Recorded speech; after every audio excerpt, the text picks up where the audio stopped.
ایک تباہ کن ایسٹرائڈ امپیکٹ نے ڈائناسور کو اس دنیا سے پوری طرح سے نیست و نابود کر دیا، وہ بھی بہت تیزی کے ساتھ۔ لیکن کیا وہ اس ایسٹرائڈ امپیکٹ سے پہلے بھی کسی مصیبت کا شکار تھے؟ اس کہانی کی شروعات 66 ملین سال پہلے ہوئی تھی، جب میکسیکو کے ایک جزیرے یوکاٹن پر ایک بہت بڑا 12 کلومیٹر چوڑا ایسٹرائڈ کریش ہوا تھا۔ یہ امپیکٹ انتہائی خطرناک اور بہت ہی بڑے دھماکے کا سبب بنا تھا، جس کی شدت کا تو آج کے دور میں ہم تصور نہیں کر سکتے۔ یہ امپیکٹ ہیروشیما پر گرائے گئے اس ایٹم بم سے کئی ارب گنا زیادہ طاقتور تھا۔ اس امپیکٹ سے براعظم امریکہ میں رہنے والے جانور بہت تیزی کے ساتھ ختم ہو گئے۔ اس کے اثرات اتنے شدید تھے جس کے باعث پوری دنیا کے سونامی اپنے جوش و خروش میں آ گئے تھے۔ اس امپیکٹ سے ٹنز آف ٹنز دھول فضا میں خارج ہوتی رہی، جس نے ہماری زمین کو پوری طرح سے ڈانپ لیا، اور ہماری رنگ برنگی زمین کی حالت ایک سوکھے ہوئے پھول کی طرح ہو گئی۔ اس نیوکلیئر موسمیاتی ماحول میں بہت سے پودے اور کئی جانوروں کی پرجاتیوں نے اس دنیا کو الوداع کہہ دیا۔ لیکن اس خطرناک تباہ کن ایسٹرائڈ امپیکٹ سے پہلے بھی کیا ڈائناسور کسی مصیبت کا شکار تھے؟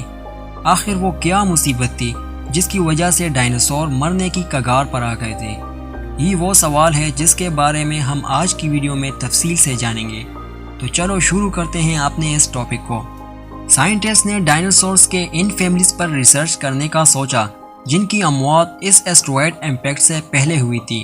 ان میں سے 3 فیملیز کارنیورز یعنی گوشت خور تھی، جن میں سے ڈرومیوسوریڈائی، ٹائرانوسوریڈائی اور ویلوسیرپٹر بھی، جسے تو کئی لوگ جانتے بھی ہوں گے، جو کہ جوراسک پارک کے فلم میں بہت مشہور ہوا تھا۔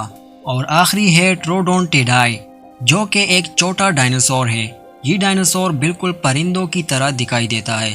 اس کے بعد باقی 3 فیملیز رہ گئیں، جو کہ ہربیورز یعنی سبزی خور ہیں، جس میں سیراٹاپسیڈائی، جس میں ٹرائی سیراٹاپس بھی شامل ہیں، دوسرا ہارڈروساروڈائی، تیسرا اینکیلوساروڈائی، جس میں اینکلیوسیرس بھی شامل ہیں، جسے تو آپ بخوبی جانتے ہوں گے۔ اس ڈائناسور کے تمام باڈی پارٹ میں سب سے زیادہ مزیدار اور سٹرونگسٹ پارٹ اس کی دم کا آخری حصہ ہے، جسے کلب کہتے ہیں۔ ان ڈائناسورز کی فیملیز پر 5 سالوں سے کام کیا جا رہا تھا۔ ان کے بارے میں زیادہ سے زیادہ معلومات اکٹھا کرنے کی بھرپور کوشش جاری تھی۔ یہ کام ان کے لیے بہت ہی زیادہ مشکل اور تکلیف دہ تھا۔ ہر فوسلز کو صحیح طرح جانچ کر اور اس پر پوری طرح اسٹڈی کرنے کے بعد انہوں نے اسٹیٹسٹیکل ماڈل کا استعمال کرتے ہوئے 160 سے 66 ملین سال پہلے پیدا ہونے والے اور غائب ہونے والے ڈائناسورز کی اسپیشیز کا سراغ کا پتہ لگانے میں آخرکار کامیاب ہو گئے۔ نتائج سے یہ معلوم ہوا کہ ایسٹرائڈ امپیکٹ سے 10 ملین سال پہلے ڈائناسور کے مٹنے کی تعداد میں تیزی سے اضافہ ہو رہا تھا، اور اس سے ہربیورز اور کارنیورز دونوں ڈائناسورز کی فیملیز متاثر ہو رہی تھی۔ آخر اس مضبوط زوال کے پیچھے وجہ کیا تھی؟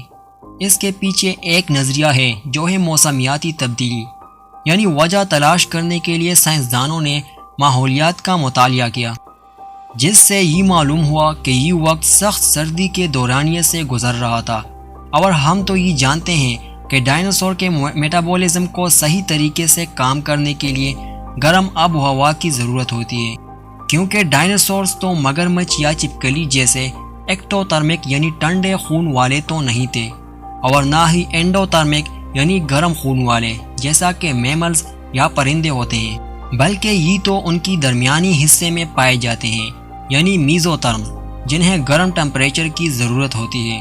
اور اس وقت کا ٹمپریچر ان کے لیے بہت ہی ٹھنڈا تھا، جس وجہ سے ان ڈائناسورز پر اس کا بہت گہرا اثر پڑا۔ سارے درخت اور پودے سوکھنے لگے، جس کے باعث سبزی خور جانوروں کی تعداد میں کمی ہوتی چلی گئی، جس کی وجہ سے گوشت خور جانوروں کو خوراک میں گوشت نہیں ملتا تھا۔ تو اس طرح گوشت خور ڈائناسورز بھی موت کی کگار پر آ گئے۔ جانوروں کے اس طرح ختم ہونے کے پروسیس کو کاسکیڈ ایکسٹینشن کہتے ہیں۔ ماہرین حیاتیات کہتے ہیں اگر ڈائناسور اس زمین پر زندہ رہتے تو انسان زمین پر کبھی بھی زندہ نہیں رہ پاتے۔ ڈائناسورز اس سخت سردی سے تو مر ہی رہے تھے، لیکن اس کے بعد بھی ان کی کئی پرجاتیاں بچ سکتی تھی۔ اس لیے ان ڈائناسورز کو دنیا سے مکمل طور پر ختم کرنے کے لیے ایک آخری اور بہت زوردار دھچکے کی ضرورت تھی، اور وہ آخری کسر ایسٹرائیڈ نے پورا کر لیا، جس کا زمین پر گرنے سے سب کچھ تہس نہس ہو گیا۔